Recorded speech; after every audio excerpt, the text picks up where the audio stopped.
Okay okay.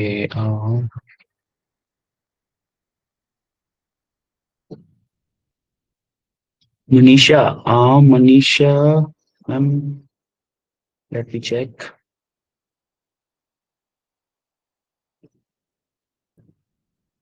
No Manisha, Manisha is not there ma'am. Komal ma'am. Hello, आवाज आ रही है मेरी? Yes, sir. कोमल मैम पूछ रही थी आई थिंक।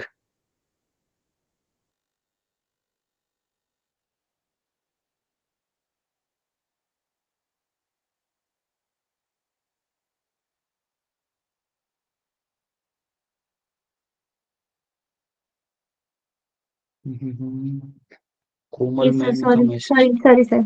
मनीषा नहीं है, स्नेहा राणा। स्नेहा राणा वो भी नहीं नहीं है है मैम। आगे। स्नेहा राणा भी नहीं है। ठीक है sir, thank you. Carry on please, sorry to disturb. Okay ma'am, okay, it's okay.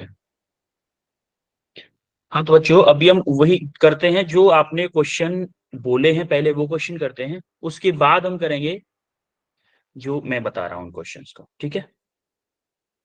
तो स्टार्ट करते हैं। आज हम ईएमआई और ऑप्टिक्स इस चैप्टर में हैं। ईएमआई है, ऑप्टिक्स है, वैसे एसी भी है, अल्टरनेटिंग करंट। तो इसका पेपर डिस्कशन करने वाले हैं। तो ये जो पेपर था, एक्चुअली 9th है, आज ये 5th का है ना। 5 नवंबर का पेपर डिस्कशन है ये। सबसे पहला क्वेश्चन तो आपने कर ही लिया है, तो थर्ड क्वेश्चन है ना, सबसे पहले आपको थर्ड क्वेश्चन को देखो। आपको याद है म्यूचुअल इंडक्शन इंडक्टेंस इंडक्टेंस क्या होता था? म्यूचुअल इंडक्शन क्या होता था पहले? आपको याद हो, मैंने एक एग्जांपल आपको बताया था कि अगर आप नहा के आए हो, अब पड़ोसी आपका नहा के नहीं आया है, तो उसकी वजह से आपको स्मेल आने लगेगी। यस और नो? Yes sir. Yes, तो sir. बोलो। आपको ये एग्जांपल मैंने उस टाइम भी दिया था, उसके बाद में भी कई बार ये एग्जांपल दिया है। तो म्यूचुअल इंडक्शन का मतलब क्या होता है? जैसे फॉर एग्जांपल मैं बात करूं कि ये मेरा कोई कॉइल है, यहां पे हम आएंगे। पहले मैं एक जनरल बात कर देता हूं, जैसे हमने टॉपिक में किया था। मान लो इससे कोई बैटरी कनेक्टेड है, बैटरी, या फिर मैं बोलूं कि ये जो करंट है ना, वो इंक्रीजिंग करंट है। इंक्रीजिंग करंट है, चेंज हो रही है हमेशा। इसके पास में एक और कॉइल रखी हुई है, इसके पास में एक और कॉइल रखी हुई है।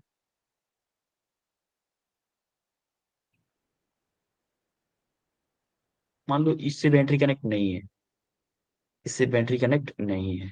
तो होता क्या था कि इससे जो करंट चेंज हो रही थी, इसमें मैग्नेटिक फील्ड लाइन बनती थी, और magnetic field line, variable magnetic field line बनती थी, और इससे पास होती थी, इससे पास होती थी मैग्नेटिक फील्ड लाइन। और जैसे ही पास होती थी, तो जैसे जैसे करंट बढ़ रहा था, मैग्नेटिक फील्ड लाइन चेंज हो रही थी, तो आपका फ्लक्स चेंज हो रहा था। फ्लक्स जैसे आप देखो, जैसे ही हमारा आई बढ़ रहा था, तो मेरा क्या बढ़ रहा था? बी बढ़ रहा था। बी बढ़ रहा था, बोलो। Yes sir. अगर मेरा यस। बी बढ़ रहा था, तो मेरा d phi over d t बढ़ रहा था, या फिर बोलो चेंज हो रहा था। ये बोलो, क्या हो रहा था? चेंज हो रहा था। ये अगर चेंज हो रहा था, तो क्या मेरा इंड्यूस्ड ईएमएफ आ रहा था? आ रहा था क्या इंड्यूस्ड ईएमएफ? Yes sir. बोलो। अब इंड्यूस्ड ईएमएफ आ रहा था, उसी की वजह से क्या आता था? हमारा इंड्यूस्ड करंट आता था। Yes, sir. लेकिन ये होता कब था एक्चुअली? एक्चुअली में होता कब था ये? जब क्या होता था? म्यूचुअल जब आपकी इंडक्शन। दोनों कॉइल मान लो पैरेलल हो तब। अगर मान लो मेरी ये कॉइल है, एक मेरी कॉइल ऐसे हो गई, ऐसे हो गई, तब क्या होगा? क्या होगा? क्या होगा बताओ भाई। एक बात, फ्लक्स कब पास होगा किसी भी उससे? फ्लक्स पास कब होगा? जब एरिया उसके फीजेबल तरीके से हो, तभी ना फ्लक्स पास होगा। कि normally yes flux pass sir. हो जाएगा? भाई एरिया तो सही तरीके से होगा। जैसे हमें, जैसे हमारा जो क्रिएट हो रहा है मैग्नेटिक फील्ड, उसके अकॉर्डिंगली एरिया अगर होगा, तभी हमारे पास हो सकता है फ्लक्स। अदरवाइज नहीं होगा। यस और नो? Yes sir. बोलो। यस। ठीक है, तो हमने देखा कि अगर हमारा एरिया कैसे है, एरिया कैसे, जैसे आप देखोगे फर्स्ट वाले में, अगर आप देखोगे फर्स्ट में, कहाँ गया फर्स्ट, फर्स्ट वाले में देखोगे, फर्स्ट वाले में बोल रहा है मैक्सिमम इन सी, सी वाले मैक्सिमम, हमारा एक कॉइल है ऐसे और एक कॉइल है ऐसे परपेंडिकुलर, तो इससे जो मैग्नेटिक फील्ड लाइन बनेगी, मान लो ऐसे बनेगी, ऐसे ऐसे बनेगी, ऐसे बनेगी मैग्नेटिक, और ये कैसे ऐसे, तो क्या मैग्नेटिक फील्ड पास होगा? No sir. नहीं होगा ना। अब देखोगे आप बी को, देखो मैक्सिमम में अरेंजमेंट बी, अरेंजमेंट बी में देखो आपका ऐसे है, मान लो इसने बोला है कि पैरेलल है, या फिर मैं बोलूं पैरेलल है, आप इस फिगर में मत देखो, ऐसे करके देखो, ये पैरेलल हो गए। जैसे मान लो यस सर। इससे मैग्नेटिक फील्ड लाइन निकलेंगी तो ऐसे पास होंगे कि नहीं होंगी, सबसे ज्यादा होंगी कि नहीं, होंगी यस ना। सर। तो हमारा ऑप्शन कौन सा होगा? Option B correct. आ रही बात समझ में? Yes sir. ठीक है, अब कौन सा क्वेश्चन था? Question number 8, question number 8, 8 question को जरा देखो आप, उसने क्या बोला, यार कोई बताएगा मुझे कि 8th क्वेश्चन में पूछा क्या है और दिया क्या है? कोई भी, एनीवन, ओनली आकांक्षा, और इसके अलावा कोई और बताना चाहेगा? एक ही बच्ची बताना चाह रही है बस, भाई बाकी लोग क्या कर रहे हैं? है भाई, बाकी लोग क्या कर रहे हो भाई?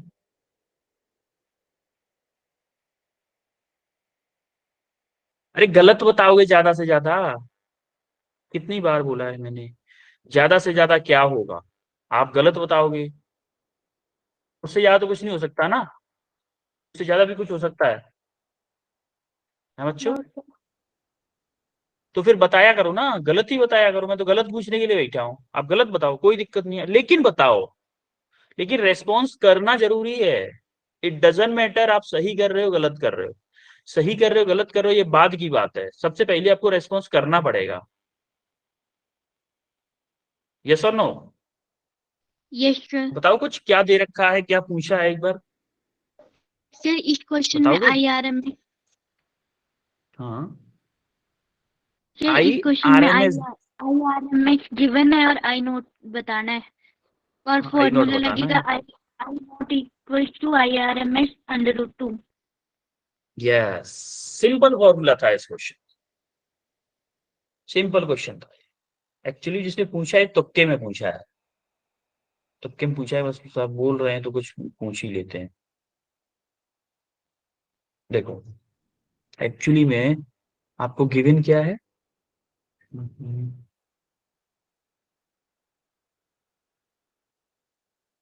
गिवन है आपको, देखो if the reading of an ammeter, जो भी हमारे इलेक्ट्रिकल डिवाइसेस होती हैं वो क्या करती हैं, वो वही चीज मेजर करती हैं जो आरएमएस वैल्यूज होती है। जो भी जैसे पोटेंशियल आपको दे रखा है कि हमारे मीटर में दिख रहा है कि 220 वोल्टेज दिख रहा है, इसका मतलब वो आरएमएस वैल्यू है। जो भी हमारे इलेक्ट्रिकल डिवाइसेस होती है आरएमएस वैल्यू पर काम करती हैं, तो हमारा आई आरएमएस उसने दे रखा है, आई आरएमएस कितना दे रखा है, 10 एम्पियर। और पूछा क्या उसने, पीक वैल्यू, पीक वैल्यू किसे बोलते थे हम, maximum value, maximum value I naught, I naught उसने पूछा है। हमें फॉर्मूला पता था, now we know that I naught equal to, sorry I naught बोल रहा हूँ, I R M S equal to क्या था, I naught divided by √2। I R M S क्या है हमारा, 10 एम्पियर, आई नॉट पूछा है हमें, डिवाइडेड बाई √2, तो आई नॉट क्या आ गया, 10 √2 एम्पियर। बोलो, हुआ? Yes sir. हुआ कि नहीं? Yes sir. क्लियर है कौन सा ऑप्शन करेक्ट है? Option D. Yes sir. ठीक है, और कौन सा क्वेश्चन था आपका, 14? हाँ ये क्वेश्चन सही है, पहले 14 क्वेश्चन को, ये क्वेश्चन थोड़ा सा ठीक है, सा था, हाँ, 14 14 क्वेश्चन में एक्चुअली में पूछा क्या है उसने, a man of height 170 centimetre to see his full image the minimum vertical length of the mirror should be। अगर आपको याद हो तो हमने मिनिमम वर्टिकल लेंथ के लिए एक फॉर्मूला बताया था कि L equal to h/2। Minimum length of mirror के लिए जो पर्सन की हाइट थी उसका डिवाइडेड बाई 2, यानी कि 170 डिवाइडेड बाई 2 कितना आएगा, 85 सेंटीमीटर। ये तो हमारा शॉर्टकट ट्रिक रहा। अभी आया कैसे था ये भी बता ही देते हैं फिर आपको। देखो जरा ध्यान से, जैसे मान लो कि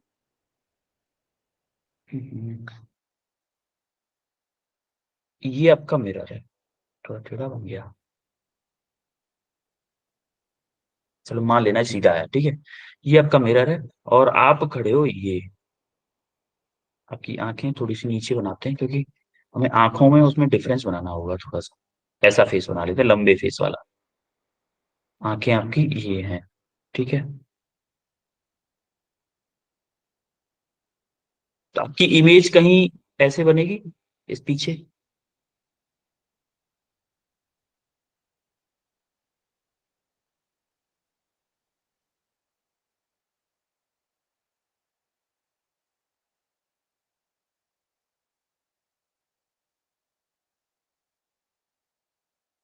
ये क्या है, आपका मिरर है, ऐसे इमेज बनेगी कहीं। यस हाँ यस सर। यस देखो, सर। सबसे पहले देखो कि हमारी एक एक रे सिर से निकालो जो कि रिफ्लेक्ट होके हमारी आंख तक आनी चाहिए, क्योंकि हमारी ओवरऑल हमारी आंखों को दिखना चाहिए ना सब कुछ। मान लो ये रे हमारी यहां से यहां तक लौट के आई, तो ये रे एक्चुअली में माना कि ये रिफ्लेक्ट थोड़ा सा ज्यादा रिफ्लेक्ट हो गई, क्योंकि रिफ्लेक्ट होके यहाँ की आंख तक पहुंचनी चाहिए ना। हम्म, ये मान लो ये रे यहाँ पे आई और ऐसे रिफ्लेक्ट होके, तो ये रिफ्लेक्ट होके हमारे सिर तक पहुंच रहे।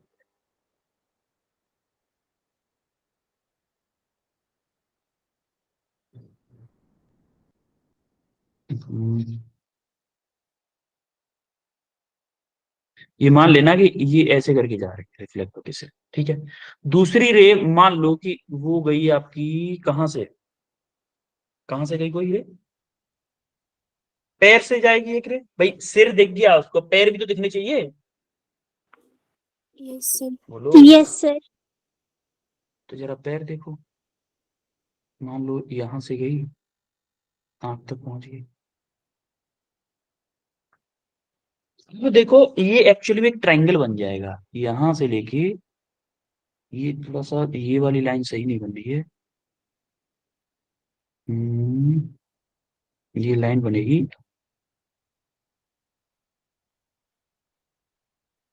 ऐसे करके, यहां से रे आएगी और यहाँ को निकल जाएगी। तो ये लेंथ मान लो आप, तो इस वाले ट्रायंगल को बना रहा हूँ, देखो ये से मान लेता हूँ, इसको मैं ए पॉइंट मान रहा हूँ, इसको मान रहा हूँ बी पॉइंट, इसको सी, इसको डी, इसको ई, इसको एफ। हाँ ये तो है ही।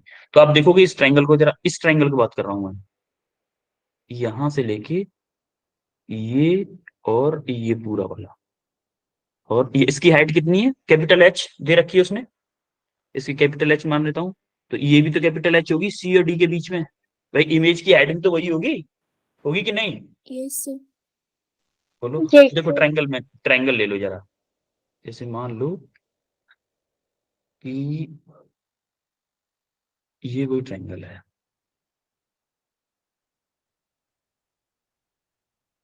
जिसमें यहाँ पे आपकी आंख है ए, यहाँ पे दूसरा है मिरर, मिरर की लेंथ है एल, ठीक है।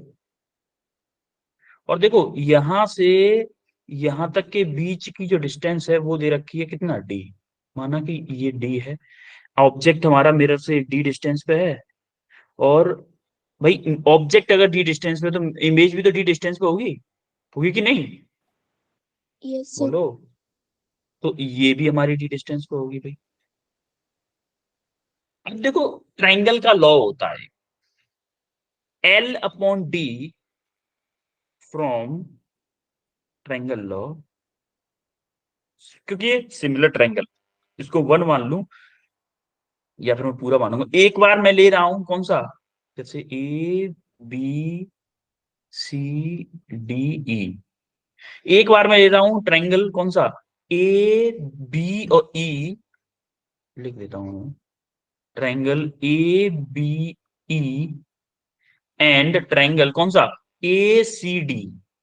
ए सी डी, जरा ए बी ई में देखो, एल डिवाइडेड बाई डी, देखो ये वाली side divided by A point तक कितनी लेंथ है, L divided by D equal to क्या होना चाहिए, ये B C B D C D sorry C D वाली side divided by total A तक कितनी लेंथ है, ये कितनी है, एच कैपिटल एच है, ये वाली कैपिटल एच के इक्वल है ना, कैपिटल एच डिवाइडेड बाई यहां से यहां तक की टोटल डिस्टेंस कितनी है, डी प्लस डी है कि नहीं है, यस है कि सर। नहीं, 2D बोल सकता हूं, 2D।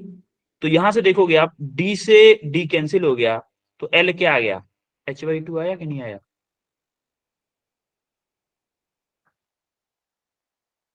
आया कि नहीं, यस सर। बोलो, यस सर। क्लियर हुआ। और ये एक्चुअली में मैंने पूरा ड्राइव करवाया था आपको क्लास में, उसका मैंने दोबारा से करवाया, उसको अगर आप वो कंसेप्ट आपको याद होता कि मिनिमम लेंथ कितनी चाहिए मिरर की, h/2, तो क्लियरली आपको बहुत पहले ही आंसर हो चुका होता है। ठीक है, अब कौन सा क्वेश्चन है, क्वेश्चन नंबर आई थिंक 15 है, क्वेश्चन नंबर, हाँ 15 है, Yes. 15 है क्वेश्चन नंबर। अब 15 को थोड़ा ध्यान से देखना, ठीक है, 15 में थोड़ा कंसेप्ट लगेगा कि उसने क्या बोला है, पहले देखो हमें दिया क्या क्या है, हमें दे रखा है म्यू, देखो प्रिज्म यानी कि ग्लास, म्यू ग्लास दे रखा है कितना 1.6, और म्यू वाटर दे रखा है कितना 1.33, ये चीजें दे रखी हैं। और एंगल ऑफ इंसिडेंस आई दे रखा है, इंसिडेंट एंगल दे रखा है कितना 40 डिग्री दे रखा है, बोलो। Yes sir. और ये बहुत सारी साइन 40 की वैल्यू, साइन इनवर्स 0.5343 की वैल्यू, साइन 27.42 की वैल्यू, ये सारी वैल्यू दे रखी उसने ऑलरेडी।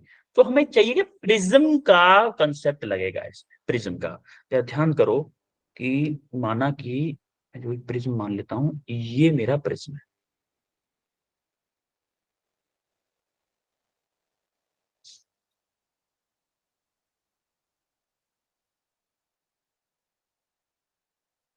ठीक है।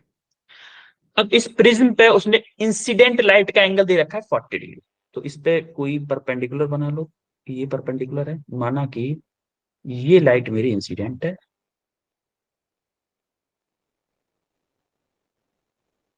ये एंगल कितना दे रखा है आई 40 डिग्री दे रखा है, बोलो। Yes sir. और यहाँ पे क्या है, उसने बोला है कि एक प्रिज्म है जो कि पानी में डूबा हुआ है, immersed in water, calculate the angle of deviation produce for रे, एंगल ऑफ डेविएशन क्या आएगा। तो इनिशियली ये रे अगर ये प्रिज्म नहीं होता तो कहां जाती, ऐसे जाती, जाती कि नहीं ऐसे, यस सर।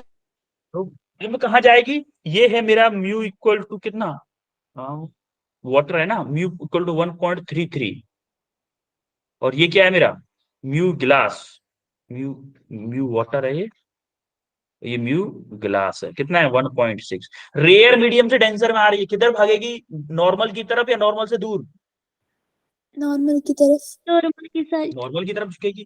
तो देखो ऐसे जाना चाहती थी तो नॉर्मल की तरफ झुक गई, अब नॉर्मल की तरफ झुक गई तो लाइट यहां पे पहुंचेगी, तो माना कि ये मेरा एंगल ऑफ रिफ्रैक्शन है R1, ठीक है। तो यहाँ पे नॉर्मल बना हुआ है, यहाँ पे नॉर्मल बनाया, यहाँ पे जब नॉर्मल बनाया तो ये माना कि मेरा R2 है। अब देखो डेंसर मीडियम से रेयर मीडियम में जा रही है, जब डेंसर मीडियम से रेयर मीडियम में जाएगी तो रे का क्या करेगी, दूर भगेगी नॉर्मल से, नॉर्मल के पास जाएगी, दूर। नॉर्मल से दूर। डेंसर से रेयर में जा रही है भाई, रेयर से डेंसर में जा रही थी तो नॉर्मल के पास आ रही थी, अब नॉर्मल से दूर भगेगी पास जाएगी, दूर। दूर भगेगी बेटा। जब रेयर से डेंसर में आ रही है तो पास आ रही है, जब डेंसर से रेयर में जाएगी तो दूर भगेगी, तो लाइट ऐसे निकल जाए, ये माना कि एंगल ई है। तो हमारा एंगल ऑफ डेविएशन क्या होता है, हमारी इनिशियली जा रही थी ऐसे, फाइनली जा रही है ऐसे, तो इसको एक्सटेंड करते पीछे की तरफ, तो ये जो एंगल होता है इसको हम बोलते हैं डेल्टा, इसको बोलते हैं angle of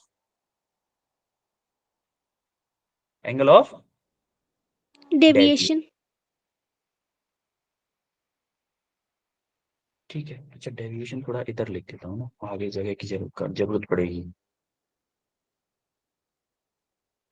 angle of deviation निकालने के लिए क्या क्या करना, सबसे पहले हमें निकालना पड़ेगा R1। भाई R1 तो निकालना पड़ेगा ना, तभी तो R2 आएगा, R2 आएगा। अच्छा, इक्विलेटरल ट्रायंगल है ये, इक्विलेटरल ट्रायंगल है, तो ये वाला एंगल क्या होगा बेटा, ए एंगल। मान लो कि ये ए है, ये आपका बी है, ये आपका सी है।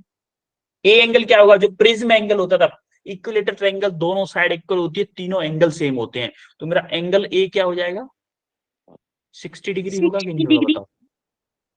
अब देखो, अब यहां से अप्लाई करो जरा, इसमें और इसमें दोनों में स्नेल लॉ अप्लाई करो for surface A B, A B surface में स्नेल लॉ अप्लाई करो, स्नेल्स लॉ। देखो, mu water into sine i, भाई जिस साइड का रिफ्रैक्टिव इंडेक्स उसी साइड का एंगल लेते हैं, mu water into sine i equal to क्या आएगा, mu glass into sine R1, आएगा कि नहीं बताओ स्नेल लॉ से। Yes sir. क्लियर है इतना। Yes sir. ठीक है, अब ये हो गया तो हम क्या करेंगे, म्यू वाटर क्या दे रखा है हमें, म्यू वाटर दे रखा है 1.33, साइन आई, साइन आई की वैल्यू क्या दे रखी है, आई दे रखा है मैं देखो 40 degree, sine 40 equal to mu G क्या दे रखा है, म्यू जी है मेरा 1.6, अरे 1.6 है ना mu G, into sign R1, तो हमारा साइन R1 क्या आ जाएगा, साइन R1 आएगा 1.33 divided by 1.6 multiply by sine 40। तो अब जब इसको देखोगे तो सॉल्व करने के बाद में ये आना चाहिए था, एक मिनट, क्या आएगा, या सॉल्व करो इसको, हमारा लमसम आएगा ये 0.5342, 0.5342, तो हमारा R1 क्या आ जाएगा, R1 साइन इनवर्स, क्योंकि यहाँ पे 5342 की वैल्यू दे रखी है ना, देखो 0.5342 की वैल्यू दे रखी है, साइन इनवर्स 0.5342 की वैल्यू, तो R1 मेरा आ जाएगा कितना, 32.18, 32 डिग्री 18 मिनट, मेरा R1 आ गया। अब आपको याद हो अगर, तो क्या होता था, ए क्या होता था, ए क्या होता था, ए होता था मेरा, ए क्या होता था बोलो, ए होता था मेरा R1 + R2, होता था कि नहीं ए, Yes, sir. भूल गए, पढ़ रिवाइज करके आए ही नहीं हो, रिवाइज करके आए ही नहीं हो।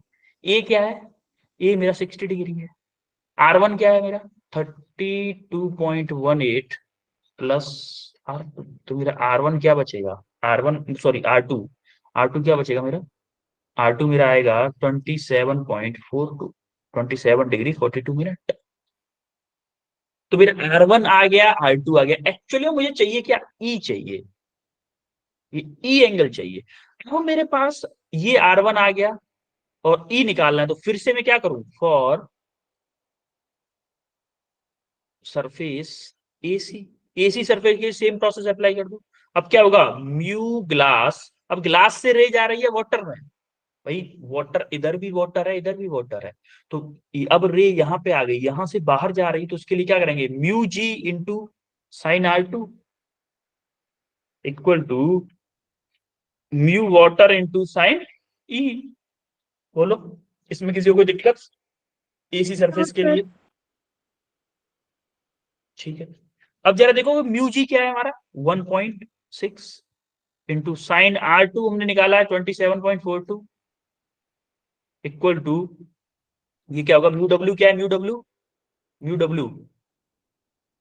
अरे म्यू डब्ल्यू बोलो 1.33 इंटू साइन ई, तो यहां से आपका साइन ई आ जाएगा देखो 1.6 divided by 1.33, 1.6 divided by 1.33 into sine 27, तो ये आ जाएगा आपका लमसम 0.5592, 0. अब मैं ऐसे कैसे बोल दे रहा हूँ डायरेक्ट, पता है क्यों बोल रहा हूँ? क्योंकि यहाँ पे उन्हीं की वैल्यू दे रखी है, ये देखो ये वैल्यू दे रखी है, मतलब इसको सॉल्व करके वही आएगा। तो 0.5592 कर दिया तो मेरा ई एंगल आ जाएगा साइन इनवर्स 0.5592, 34 डिग्री दे रखा है, 34 डिग्री मेरा ई आ गया। अब आपको याद हो तो हमारा जो ये एंगल कैसे निकालते थे, एंगल कैसे निकालते थे, जो डेल्टा नेट जो होता था, मान लो डेल्टा नेट मेरा होता था आई प्लस ई माइनस ए, इंसिडेंट एंगल प्लस जिस एंगल से निकल रही है बाहर इमर्जेंट एंगल माइनस ए जो ए का इसका एंगल है ट्रायंगल का। आई क्या है मेरा 40 प्लस ई क्या है मेरा 34, ए क्या है माइनस के 60, तो मेरा कितना आ गया आंसर, डेल्टा इक्वल टू कितना आ गया, डेल्टा इक्वल टू क्या आ गया आंसर बोलो, डिग्री। 14 डिग्री आएगा। Yes, sir. 14 degree is the correct answer, option B is the correct answer. नहीं टेकिंग है क्वेश्चन थोड़ा सा, लेकिन हो गया। किसी को कोई दिक्कत इस क्वेश्चन में? No, sir. थोड़ा सा हैवी क्वेश्चन लग रहा होगा, लेकिन अब आया है तो करना तो पड़ेगा भाई, करना पड़ेगा ना। तो Yes, आपने sir. जो क्वेश्चन पूछे थे मेरे को, कौन कौन से क्वेश्चन पूछे थे, 3, 8, 14 और 15, ये चारों क्वेश्चन हो चुके हैं और अभी हमारे पास टाइम है अभी तो टाइम। तो अभी मैं करवाऊंगा क्वेश्चन नंबर 6। क्वेश्चन नंबर 6 में क्या है भाई, हाँ ठीक है, क्वेश्चन नंबर 6 क्योंकि आपने पूछा नहीं है लेकिन पूछना चाहिए था आपको।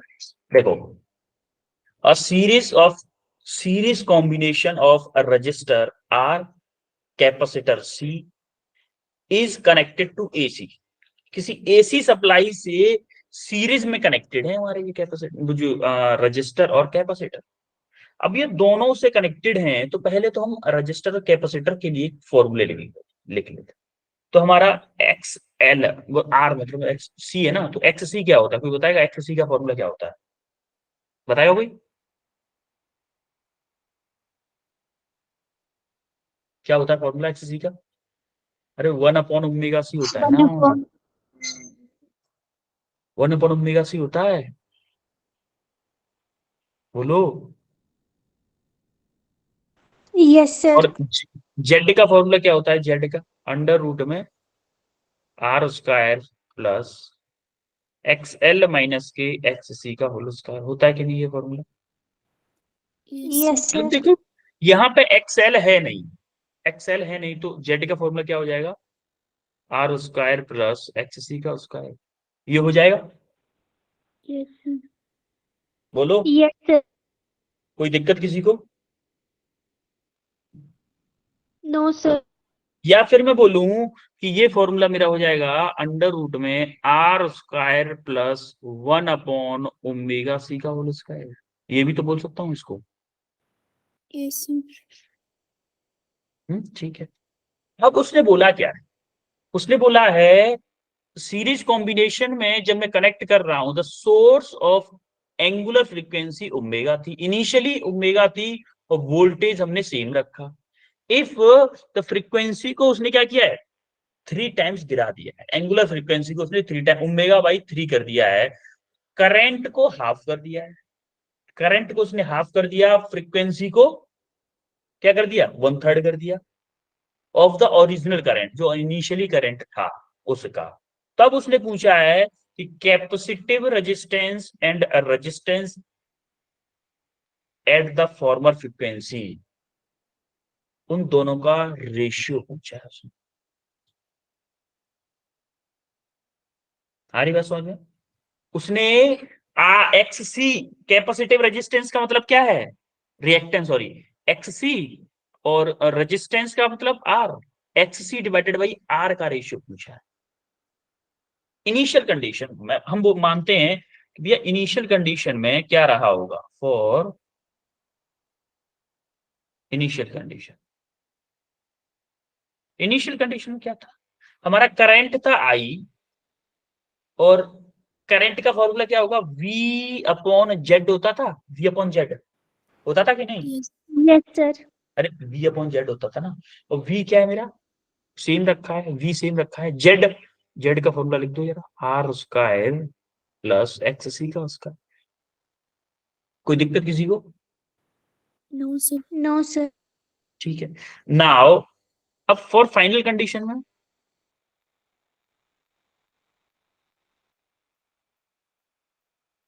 फाइनल कंडीशन में उसने क्या किया, फाइनल कंडीशन में उसने किया है, अच्छा एक चीज बताओ, अगर मैं ओमेगा सी की बात कर रहा हूं, यहाँ पे 1 अपॉन ओमेगा सी की बात कर रहा हूं, तो अगर मैं, चलो ठीक है, ओमेगा को उसने ट्रांसफॉर्म कर दिया किसमें, ओमेगा बाई 3 में, या फिर मैं बोलूं ओमेगा डैश बोल दो उसको, ओमेगा बाई 3 है, और हमारा करंट क्या हो गया है, आई डैश क्या हो गया है, आई बाई 3 है।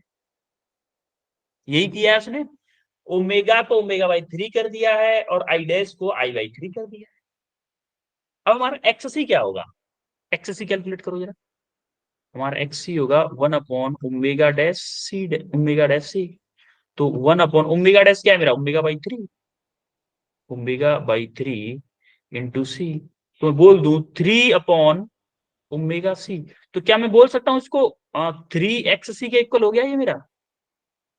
अगर मैं फ्रीक्वेंसी को 1/3 कर देता हूं तो मेरा रिएक्ट कैपेसिटिव इंडक्टेंस 3 टाइम्स हो जा रहा है, बोलो यस भाई। Yes sir. उसने ओमेगा को ओमेगा बाई 3 किया, ओमेगा बाई 3 करके मैंने एक्स सी कैलकुलेट किया, भाई कैपेसिटिव इंडक्टेंस एक्चुअली में होगा क्या, 1 upon omega dash C equal to 1 upon omega by 3 to C, तो 1 अपॉन 3 ऊपर चला गया, 3 upon 3 into 1 upon omega C, 1 upon omega C को मैं क्या लिख सकता हूँ, 1 अपॉन ओमेगा सी को एक्स सी लिख सकता हूँ, 3 इंटू एक्स सी।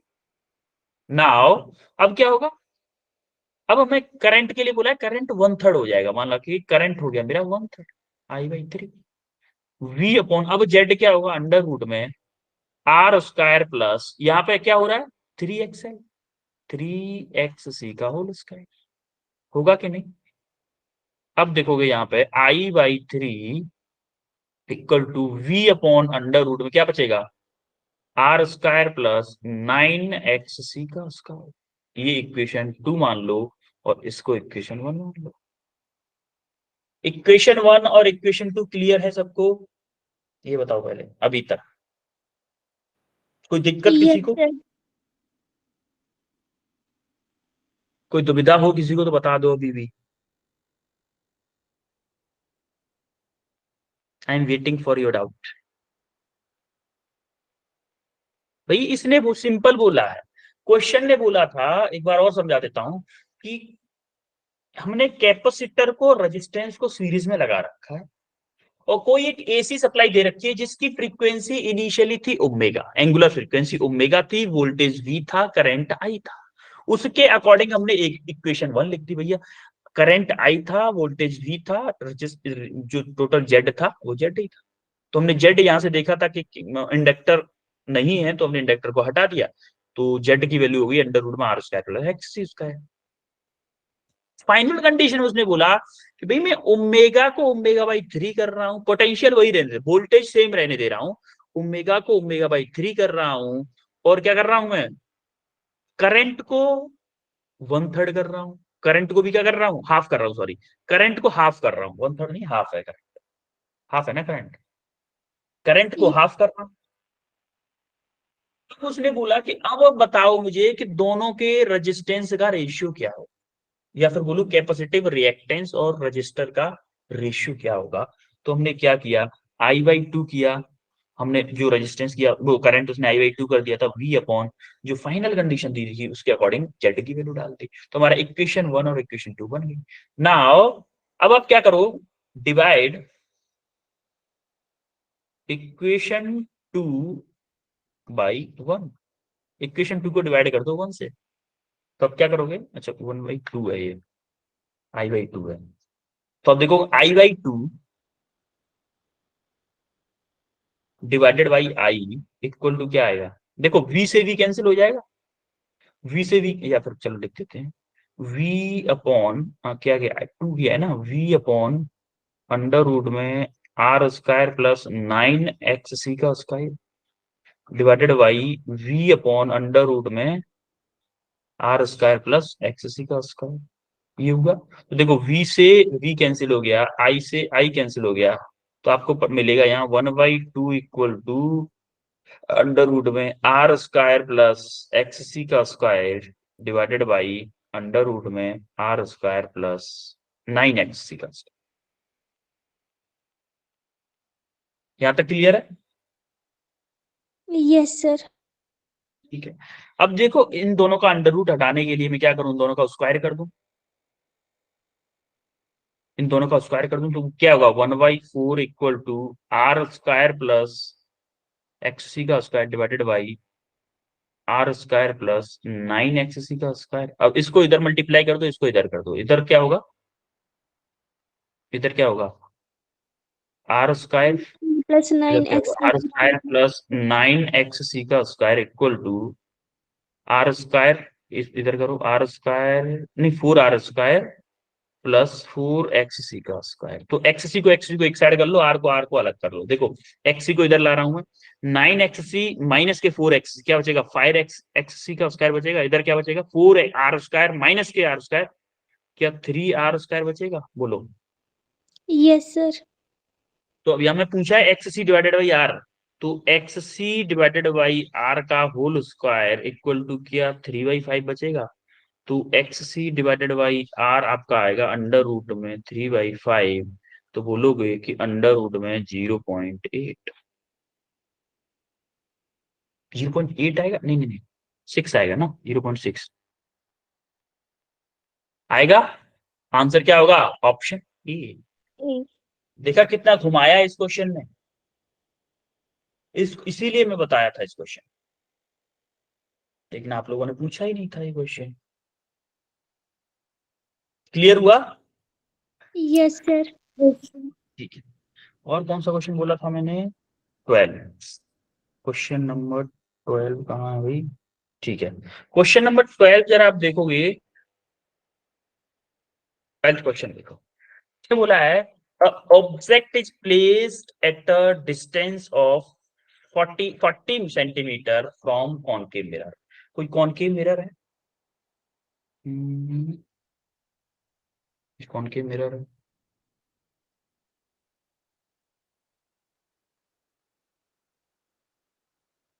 यहां से कोई 40 सेंटीमीटर पे कोई ऑब्जेक्ट है, मान लो ऑब्जेक्ट है 40 सेंटीमीटर, ठीक है। 40 सेंटीमीटर का ऑब्जेक्ट है हमारा, हमारी रे आएंगी इससे ऐसे करके,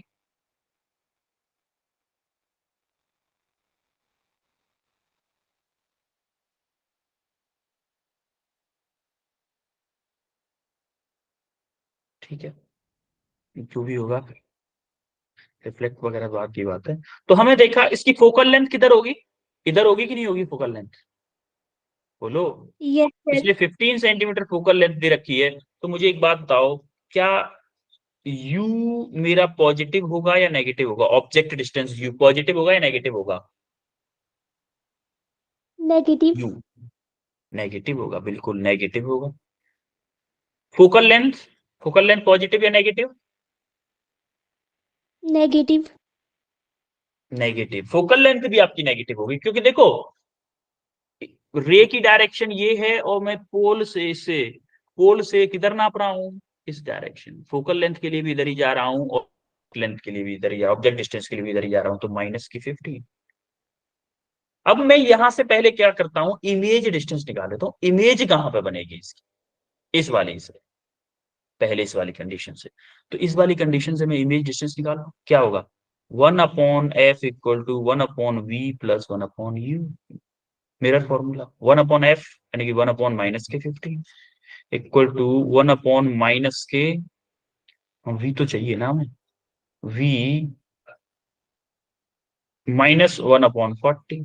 तो आप इसको सॉल्व करोगे तो क्या आएगा, इसको इधर ले जाओ, 1/v इक्वल टू -1/15 प्लस के 1/40, तो यहां से v आ जाएगा आपका लमसम लमसम -24 सेंटीमीटर, आपका इमेज डिस्टेंस आ गया -24 सेंटीमीटर, यानी कि ये कहीं जाके यहाँ पे जाके मिलेंगे, यहाँ पे आपकी इमेज बन जाएगी। माइनस के, तीनों माइनस के, इमेज डिस्टेंस, ऑब्जेक्ट डिस्टेंस, आपका फोकल लेंथ, तीनों नेगेटिव। अब क्या, अब उसने क्या बोला है, the object is displaced through 20 centimetre towards mirror. अब इसने इस ऑब्जेक्ट को उठा के 20 सेंटीमीटर इधर रख दिया, यानी कि मान लो यहां पर रख दिया, थोड़ा सा आगे ले गया 20 सेंटीमीटर। तो नाउ जब आगे ले गया तो हमारी इमेज डिस्टेंस क्या हो जाएगी, क्या माइनस के 20 रह जाएगी। भाई पहले 40 थी, अब 20 सेंटीमीटर मिरर की तरफ ले गया, तो क्या मेरा माइनस के 20 रह जाएगी बस? Yes, और नो? sir. यस माइनस के 20 रहेगी भाई। अब जैसे ही हमारी माइनस के 20 रही, हमारी इमेज डिस्टेंस ये रही, फोकल लेंथ तो सेम रहेगी माइनस के 15। भाई फोकल लेंथ चेंज थोड़ी ना हो जाएगी। अब फिर से निकाल दो, हमारे इमेज कहां पे बनेगी, 1/f equal to 1/v plus 1/u। 1/f 1 minus के 15 equal to 1/v minus 1/20। You कितना 20 है। अब जब यहां से v निकालोगे तो v आएगा मेरा माइनस के 60 सेंटीमीटर, या फिर मैं बोलूं इसको v2 बोल दो, 60 सेंटीमीटर माइनस के। मेरी इमेज अब बन रही है कहां पे, इमेज यहां पे कहीं जाके बनने लग गई। तो अब उसने पूछा है कि इमेज का डिस्प्लेसमेंट कितना हुआ है। पहले हमारी इमेज यहां पे थी, अब इमेज यहां पे बन गई, क्या मैं इस टोटल डिस्टेंस में से इसको माइनस कर दूं तो क्या मेरा इमेज का डिस्प्लेसमेंट आ जाएगा? बोलो। Yes, yes sir. Sir image displacement equal to क्या आएगा, v2 माइनस v। इन मॉड में लो दोनों, क्योंकि हम तो देखो 60 माइनस के 24 तो कितना आएगा, 36 centimetre is the correct answer. 36 centimetre कहां से बोलो, कहां से कहां जाएगी 36 सेंटीमीटर? सर जो पहले बनी थी इमेज उससे पहले इमेज बनी थी उससे 36 सेंटीमीटर कहां गई है, अवे फ्रॉम द मिरर गई है। भाई पहले यहां पे बनी थी, अब वो 36 सेंटीमीटर आगे गई है, यहां पे आ गई है, पहले से यहां पे आ गई 36 सेंटीमीटर आगे। तो कौन सा ऑप्शन बी करें? आ रही बात समझ में? यस सर ठीक है फिर, ओके देन। अब अगर किसी क्वेश्चन में डाउट हो तो बताओ फिर।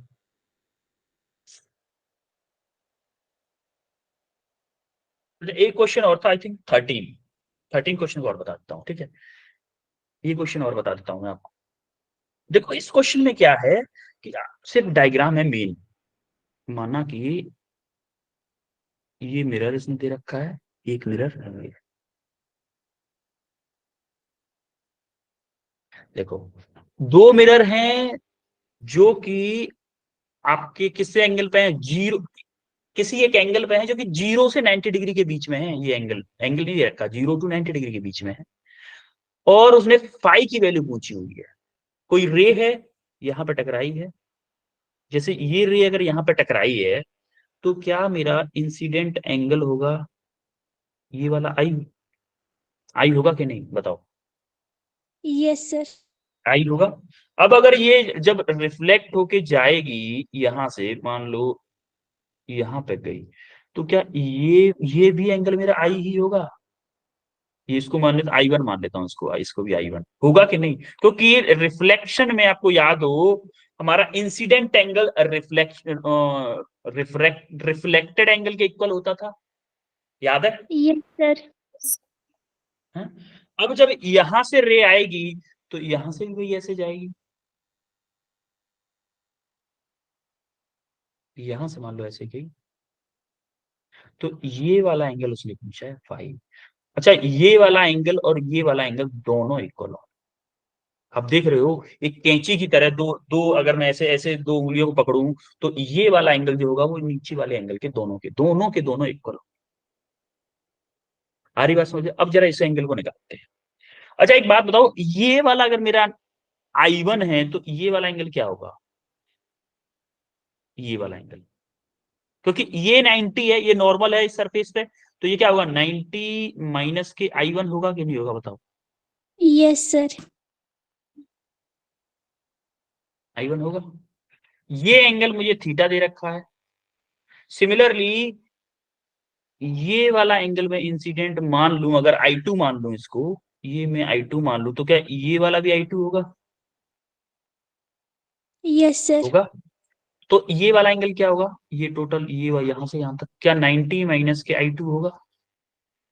क्योंकि यस ये सर। जो येलो लाइन है वो इस सरफेस पे परपेंडिकुलर है, तो यहां से लेके यहां तक 90 डिग्री होना चाहिए। I2 ये हो गया तो 90 माइनस के I2 होगा। अब ट्रायंगल के तीनों एंगल्स का सम क्या होना चाहिए? 180 होना चाहिए कि नहीं? Yes sir. इस ट्रायंगल के लिए अप्लाई करो, क्या होगा? थीटा प्लस 90 माइनस के I1 प्लस 90 माइनस के I2 कितना होना चाहिए? इक्वल टू 180 होना चाहिए। होना चाहिए कि नहीं होना चाहिए? Yes sir. अब जरा देखो, theta plus theta minus sorry theta minus I1 minus I2 equal to 180 minus 180 होगा कि नहीं होगा? ये 90 प्लस हो गया, उधर गया 180 प्लस 180। तो आप देखोगे यहां से I1 प्लस I2 आपका आ जाएगा थीटा के इक्वल। इक्वेशन 1 आया कि नहीं? I1 plus I2 equal to theta. Yes sir. भाई ये 180 से 180 कैंसिल हो गया, ये -I minus I2 minus I1 minus I2 को इधर ले गए तो आपका प्लस के I1 प्लस के I2 इक्वल टू थीटा बचा। क्लियर है यहां तक? Yes sir. ये कौन सा ट्रायंगल था मान लेते हैं, क्वेश्चन में कुछ दिया है नहीं दिया? ABCD, ये हमारा ट्रायंगल था कौन सा? ABC। मैं बात कर रहा हूं ट्रायंगल BCD की। BCD की बात करो। BCD में क्या है? इसके भी तीनों एंगल्स का सम क्या है? 180 डिग्री होगा।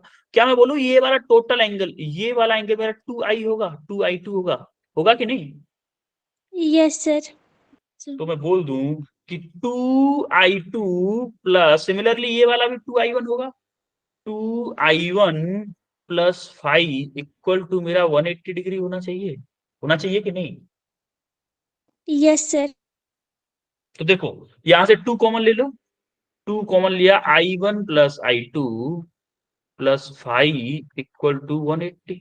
तो देखो 2I1 प्लस I2 क्या है मेरा? थीटा है कि नहीं? हमने निकाला था I1 प्लस I2 थीटा, निकाला था कि नहीं? यस।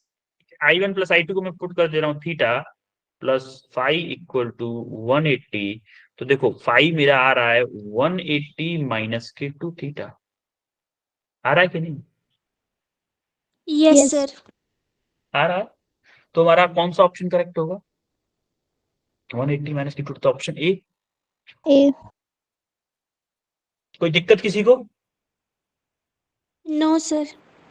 ओके ओके देन, अभी हमारा टाइम भी हो गया, तो अब हम मिलते हैं आपको नेक्स्ट क्लास में बच्चों। और देखो असाइनमेंट को जैसे जो हम वो क्वेश्चन पेपर होता है ना, पेपर को सॉल्व करके आया करो। बहुत फोर्स करने के बाद में आपने कुछ क्वेश्चंस बताए, फिर मुझे जो मेन क्वेश्चंस थे, अच्छे क्वेश्चंस थे, उनको खुद ही एक्सप्लेन करना पड़ा। आपने बताया नहीं कुछ। तो इस चीज का ध्यान रखो जब भी। क्यों ले रहा हूँ क्लास? आपके डाउट्स के लिए क्लास ले रहा हूँ ना ये। जब आप क्वेश्चन ही नहीं हम पढ़ क्यों रहे हैं, ये बात बताओ। मेन हम पढ़ ही इसीलिए रहे हैं कि हम क्वेश्चन करें पेपर में। तो आप वही नहीं करोगे तो बात कैसे बनेगी भाई? तो बात नहीं बन सकती ना। इसीलिए क्वेश्चन करके आया करो, ठीक है? Yes sir. Yes sir. Okay then, okay, bye everyone. Bye sir. Bye sir. Thank you sir. Good night. You welcome, you welcome.